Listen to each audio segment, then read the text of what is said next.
Portugal, there's a YouTube show full of fun facts you need to know.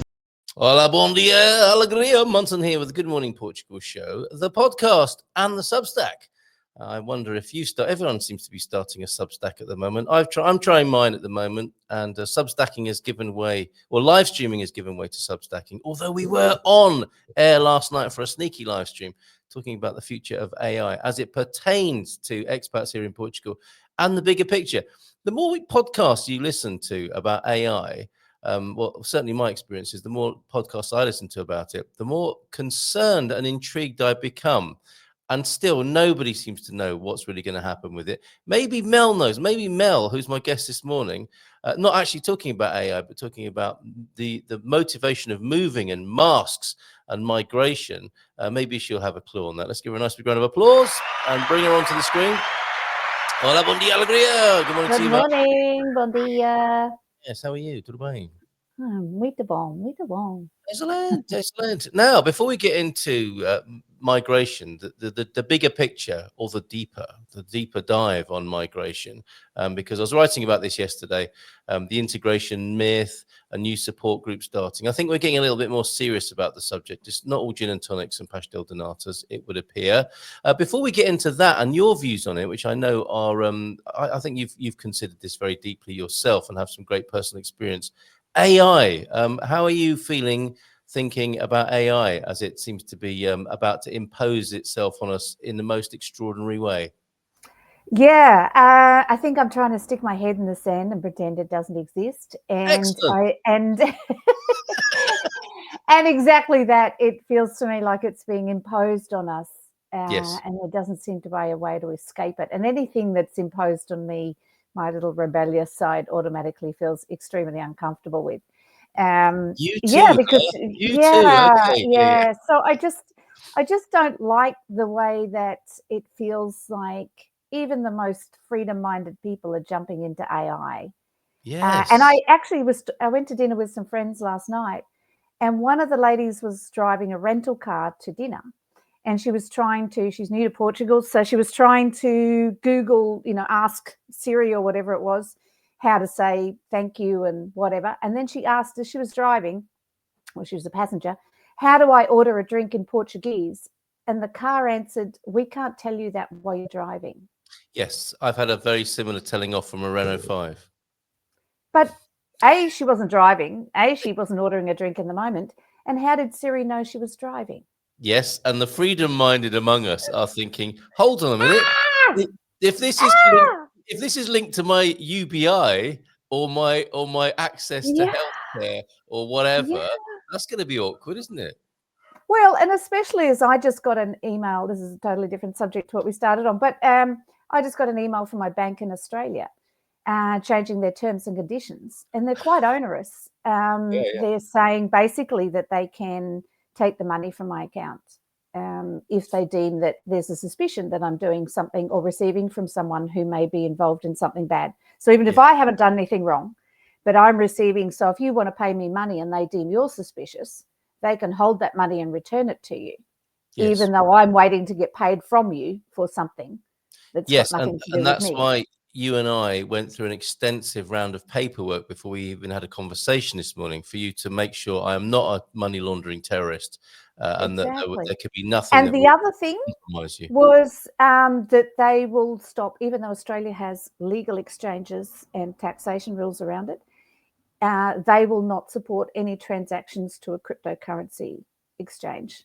And they will potentially freeze your account if they deem that the money's going for a cryptocurrency transaction. Now, why that's the case when Australia does have legal ASC, securities registered cryptocurrency exchanges. But the bigger picture is crypto or otherwise, this is a legal activity. Mm-hmm. How can a bank tell me how I can spend my money on a legal activity? And with AI tracking everything that we're doing, it suddenly becomes very onerous when you've got authorities, banks telling you what you can and can't do with your own money in a legal way just because for whatever reason, they gave no reason, they deem it not what they want to be around. So yes. I'm on my 5th or 6th visit to the bank to go figure out paperwork to prove to them that I am a kosher customer. Not literally, obviously. I don't think that's a requirement yet, but to make sure I am not a bad actor. This is something they've imposed on me, and I haven't done anything wrong yet. Although I'm getting to a point where I'm thinking this is ridiculous. This is it's absolutely ridiculous. ridiculous. No crime has been committed, but people do have to do far less than this. You'd probably have to go to a police station fewer times if you've done something wrong than I've had to go to my bank to prove that I am who I am and just want to carry on using online banking. It's absolutely ridiculous. And that's cheered me right up. So thank you so Yeah, far. sorry about that. But there's the big that comes back to the point of we're not getting an option to opt out. Yes. And Exactly. Yes. Right. Yeah. we don't have viable alternatives. And I was actually thinking the other day, I think there is a market there are some around much more simplified phones. I would just see. like, Okay. a flip phone that, there's ones in Australia, they used to have flip phones. So I had one for my mum that was a seniors with big buttons, and it wasn't a smartphone. Can I get one of those, you? And I'm like, can I get one over here? I bet you run can. away from this. Just go to a flea market here, and you'll be able to buy a Nokia brick, and it'll only be about €100 because Well, you can actually buy little ones, but yeah, okay, all right. Well, good luck with that, and of course, the whole idea of being free of that is one motivation people have for moving to Portugal. I know it was in my early game plan, which is nearly 20 years ago now, strangely enough, was to get away from the madness such as it was in around 2005, 6, and 7. It has shown no signs of abating. In fact, it's got a whole lot worse for people who are essentially law-abiding and just want a quiet life. Their lives are being quite disrupted. And it's interesting what you say about freedom-loving people being very excited about AI as well. That moves us on to this idea of why people migrate and to the proverbial pile of rocks to get off the grid. But we're talking not about specific lifestyle choices, are we? We're talking about the psychology of migration and things you've noticed, and hence why we're looking at moving motives and masks, which does tie in, I think, with all the games that are being played around AI. But what are your thoughts then on this about the philosophy and psychology of migration, I suppose we could call it? Yeah, I mean, I'm just an observer, and obviously I'm about to talk about huge chunks of stereotypes, which don't apply necessarily to individuals. But, looking specifically at Portugal, I mean, I traveled around for 3 years nomadically before I landed here, and I just happened to land here just before COVID, which was interesting. But in observing different groups in different locations, so I was originally in Alentejo region where there's a lot of communities set up, which are those freedom-loving. They've come from North Europe somewhere thinking it would be less restrictive here. They want to, kumbaya in the forest and all that sort of stuff. Maybe that's an Australianism. Yes. But I was talking to someone down there, which led me to this discussion with you of why don't communities work? Like he was just working on being part of a 5th community that he tried to be part of or start. Sorry to laugh. I've been there. I laugh because I've been there and got that T-shirt. Yeah. And he said, and I thought it was a really valid point. He said that people are coming from all different cultures. So Germany, Netherlands, UK, whatever, jump together.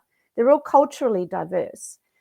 They're not coming because they want something here.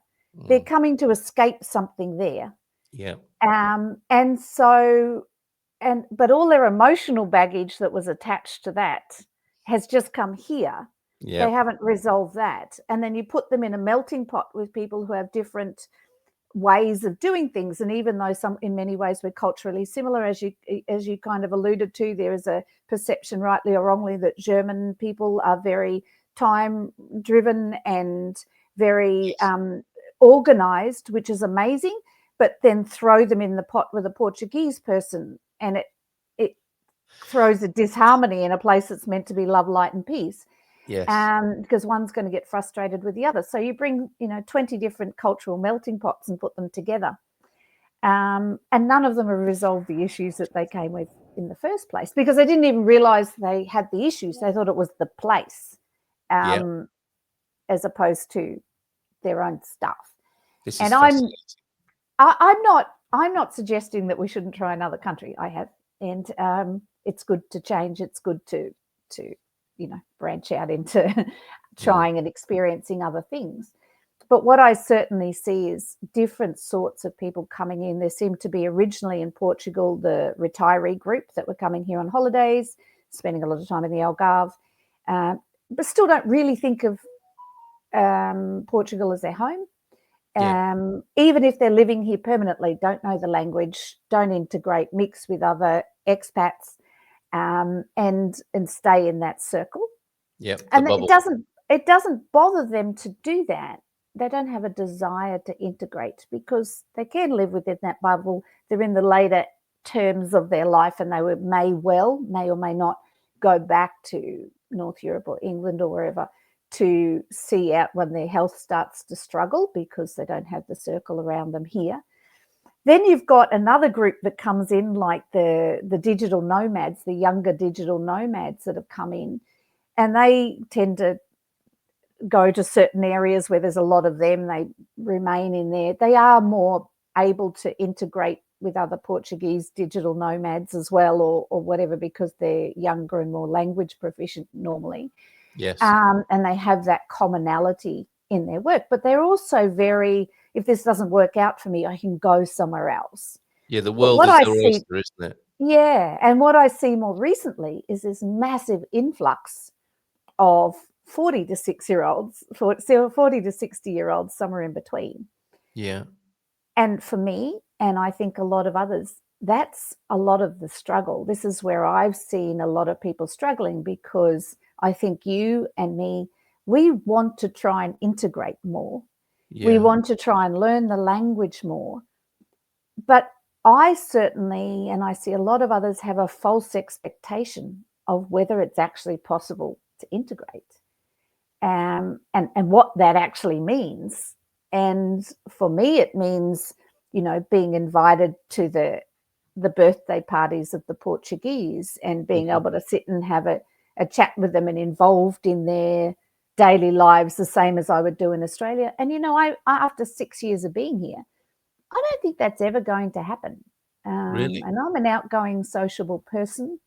Right. I don't think that's ever going to happen. I think it's fairly unrealistic to expect that to happen in a culture that is very traditional and very close to their own family and friends. They're very friendly. They're very, outgoing towards us. And in this town, they're amazing. I see them in the coffee shops. I have a quick chat. But for me to get verbal fluency enough to have deeper than surface level conversations, I'm looking at a few years away. 5 more years. But also, you said maybe it wouldn't happen as well. I mean, this is fascinating. This isn't exactly what I imagined we'd be talking about, but it's equally fascinating, and I really want to dig into it. I want to know more first about it, because I understood the basic. I mean, you used the word stereotypes. I understand the basic idea of the digital nomads and the expatties, the expats, I've heard them called. The people who are very much, I'm coming here for my benefit, and I'm going to build a wall around me. There's a digital nomads. It's like, I don't have walls. I'll just go where the place treats me best, and I have a great time. But this 40 to 60 age group, could you tell me a bit more about them? And you see us as being part of that loosely, do you? Well, I think that for varying reasons, some just to explore other nations, but a lot of times, and especially right now, you see a certain demographic, unnamed demographic in country, that are escaping their current leader and swarming into Portugal. Yes. So again, it's about escaping something there, right, and having an expectation that it's going to be different here, and that they can build a life here. And I think what people are not doing when you're talking about, is it wise for you to migrate, is they're not actually stopping and looking at the culture that they're stepping into, and understanding whether it is different, and the attitudes are different. And I'm not necessarily talking on a wholesale thing, but if there is some issue in your home country that really rolls you up, that makes you feel like, I need to get out of here. Yeah. Then you need to investigate whether that issue actually exists in this country or any other country that you're choosing to go to. Yes. before you come here, based on what they said in YouTube videos, like 300 Days of Sunshine, and Yeah, okay, fair enough. that, I have adjusted that. yeah. Okay, I get you. So people walking backwards out of their culture, and they're trading or basing their new life on something quite abstract and similarly ideological, you might say, a set of beliefs about how they hope it's going to be, and maybe not figuring out or realizing how much work they may have to do and how much they might have to give to make the adjustment. Are you saying this is a kind of Portuguese thing as well? They are very much moving into a particular kind of culture that might surprise them and isn't what they expect and isn't how it's sold in the videos. I think it's probably any country that you go to, you have an image of what the country is going to be like. But I do see that Portugal had a very big push on tourism. And so it's been the flavour of the month for a number of years. And so a lot of the videos and stuff very much painted a picture of Portugal that is partially correct. And I find like a dating profile, It's like a dating, exactly. But once you dig in, Portugal, we should do that. We should mock that up. Nice country seeks people to come and visit. Yes, and it's like I've talked to a lot of Portuguese person because you start to doubt yourself. I've certainly lost a lot of confidence. I think people forget that suddenly when you move to another country, you're a 2-year-old in that country. Yeah, true, very true. And that knocks you a little bit, especially, but for me, I'm single, so you don't have someone else to bounce off of. And suddenly you're learning how to drive on the wrong side of the road. You don't know how to deal with bureaucracy. You don't know how to hook up your electricity. You can't communicate to ask someone about how to renovate this or to fix this. You don't know who to contact. In Australia, I run businesses, renovated houses, did all of this stuff. And I would just get on the phone and go ting, ting, ting, ting, ting, and sort it all out. And that's now, just a Monday. 6 months. You've just like described 9 o'clock in the day. morning. Yeah. And then I come here and I'm like, okay, I've been here 6 months. I've managed to replace 4 windows in my house when the whole heat, and it's so frustrating, and I'm not externalizing that frustration. I'm saying it's frustrating for me to go, why can't I get this done? This is basic, simple stuff. Yeah. And you start to doubt yourself. Luckily for me, what I probably did have reached out into the immigrant community more than I had before, because I was really determined to try and integrate. Yes. And so I wanted to, spend more time with Portuguese if I could. And so now I'm spending a little bit more time with the immigrant community, and they're all having the same problems. And I'm going, oh, thank God. It's not just me. Not just so coming back to that thing on immigration, I think that especially if you're coming over alone, but potentially as a couple, you have to have a fair degree of self-confidence to wear that sudden loss of ability to get things done, like you don't know the best way to just basic things like register your car and do this. Oh yeah. You suddenly have to work out that and how to work your way around the bureaucracy and how to get this done, and just every little detail is, don't rely on Google Maps because you're going to find yourself down a side street. Well, you make new friends that way. That's to be fair. Yeah, as they try and tow your car out of somewhere, then you've got yourself meet stuck your in. new neighbours because you're actually in their house now, or their driveway. Yeah. Very interesting. And also, there's another aspect to this, isn't there? Because the more people who come and try to do that, they are part of a larger volume that's having an impact as well. So there are so many dynamics at work with this. To make this practical and specific then, and give based on your few years of experience here and this experience you describe, which is, sounds painful at times and soul searching, what would you say to somebody, or what would you say to yourself from a few years back, or somebody thinking about it now who is walking backwards? I mean, I think the dating profile thing is definitely true. And that's how we work, isn't it? We're not, if we were really honest on dating profiles, not much dating would take place. And the same is true of migration, I suspect.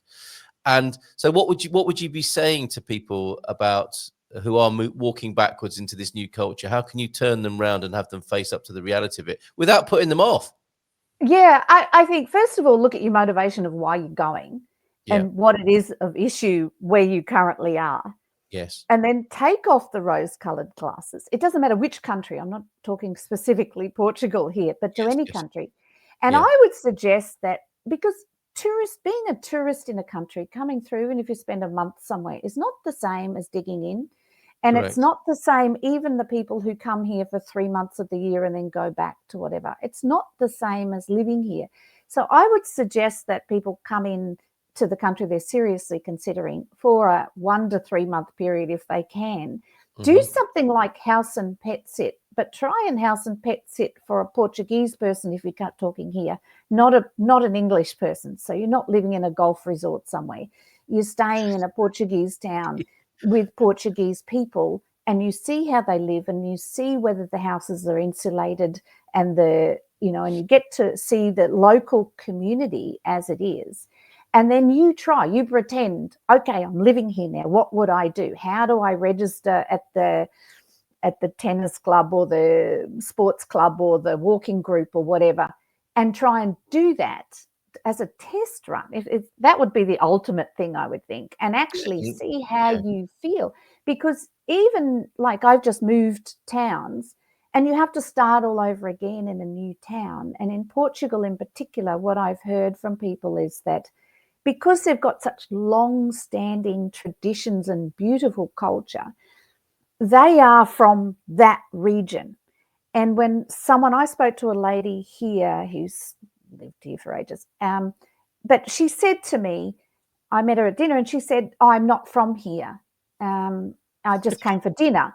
And I said, oh, okay, you're visiting for dinner. Okay, great. And da-da-da. She and I just work in Lisbon. It's easier to be here. And so da-da-da.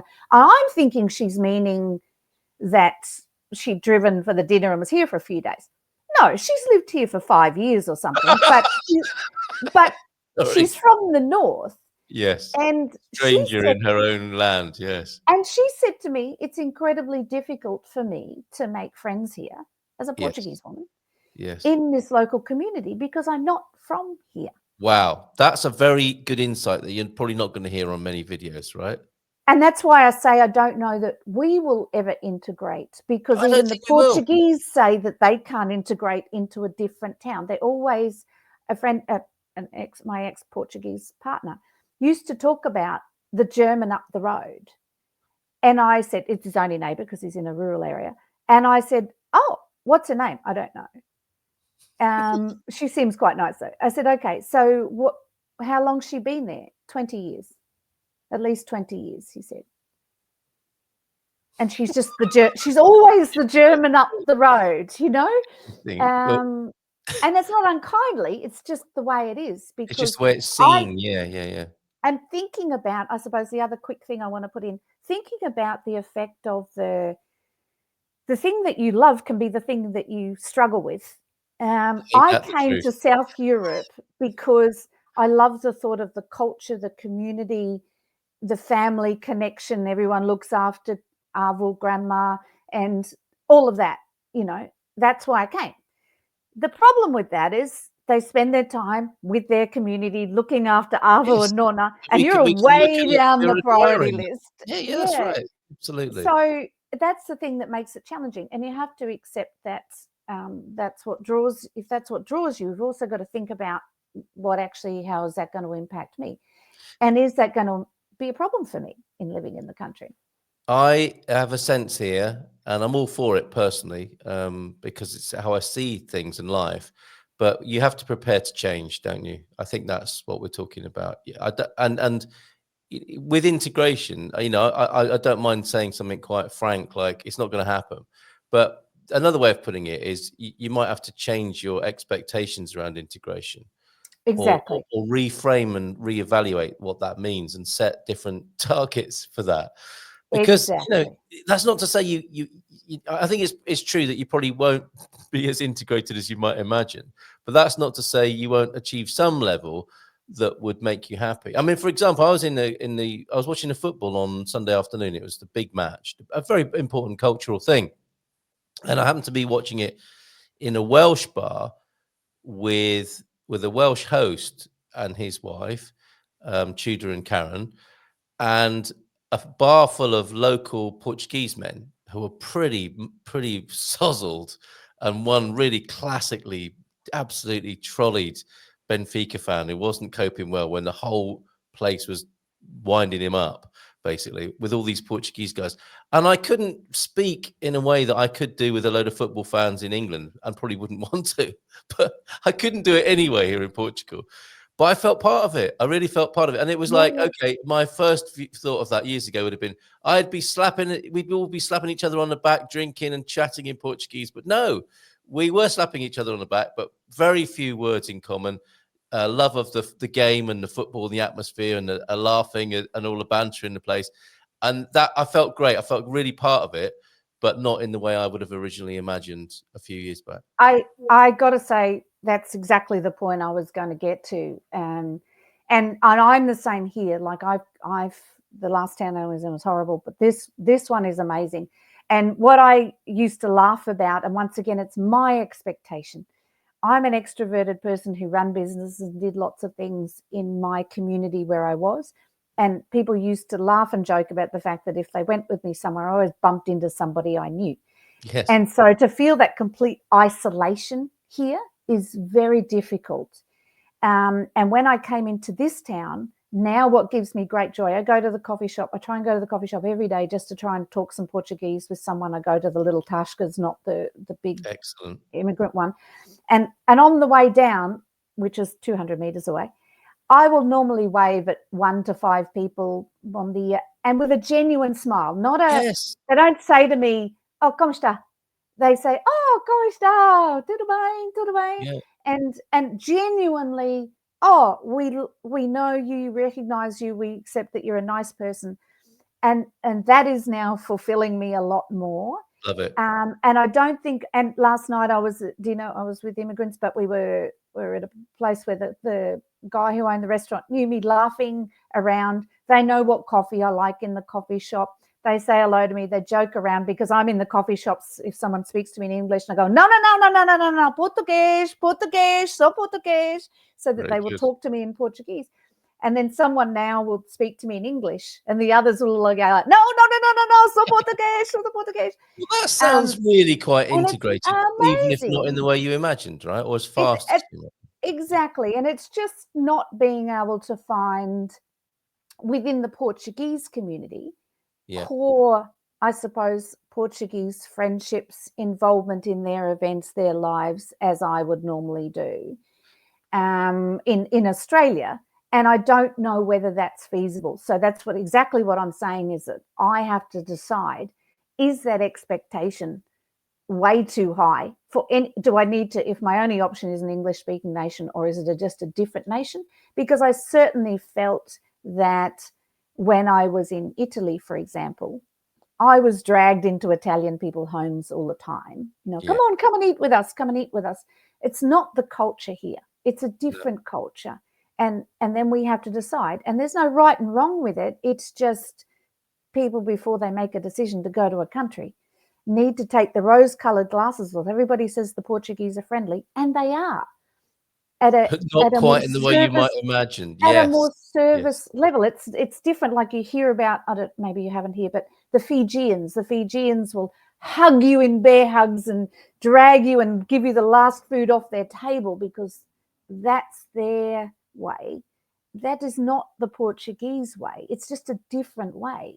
And absolutely, you have to sit and go, what am I looking for? Before I leave my country, am I coming to Portugal or Spain or Italy or anywhere else because I think I'm going to get those warm hugs and invited to the dancing parties in people's homes? You get invited to the one in the community centre. Hey, because come along. That's where everyone else does it. Yeah, because absolutely. That's where everyone else does. But you may not get invited to the family barbecue in someone's backyard. No, you might not. Absolutely. Exactly. So, and you need to set that expectation.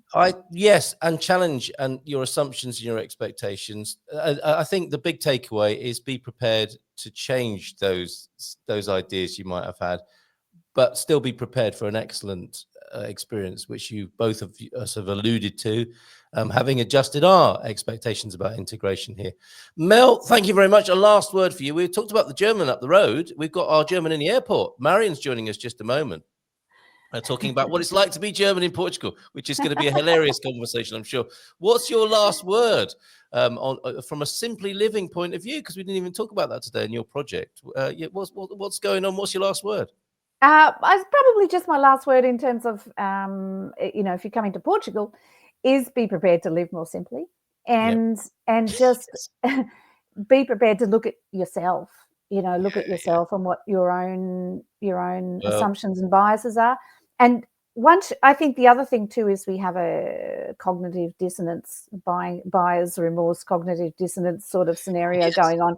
When we want to buy something, when we want to move, and we filter out everything bad. Absolutely. Yeah. And you need to filter the bad back in and look at it really hard before you make a big life-changing decision Great advice about that. So great, and it's all part of the agenda at the moment. More people talking about this, and I'm glad you are. And thank you for mentioning it as a subject. All the best to you. We're left with a wonderful vision of you speaking Portuguese at your local cafe, something other people can aspire to as well. Thanks, Mel. Much appreciated. Bubbling Portuguese. Ciao. Yes, absolutely. Bye-bye. In Portugal, there's a YouTube